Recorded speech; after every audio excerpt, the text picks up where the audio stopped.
He doesn't have any advice, none. He didn't have any advice after that game. I watched the game, I think for a part of it anyway, and I haven't seen a team do that to one of Sean's teams maybe ever.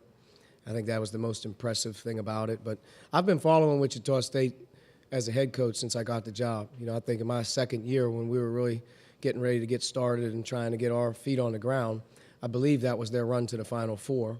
And I watched them go through, I believe, Gonzaga at the time, who was a 1 seed, beat Ohio State, if I'm not mistaken, in that Elite Eight to go to the Final Four.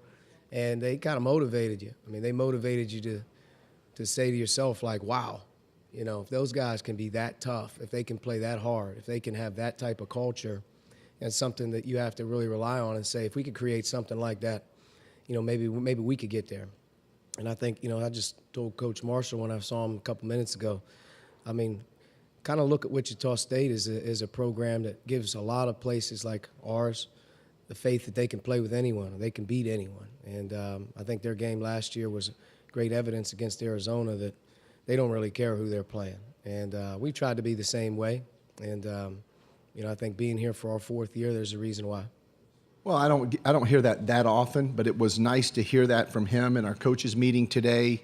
And this is a guy who has been inspirational in his own right. He was an inspiration to play in the ACC at North Carolina State. As you know, he's not the biggest guy in the world, but his heart and his talent or supersede his size, and now he's doing it on the coaching level. So he's obviously been an inspiration to others as well. It's nice to hear him say that.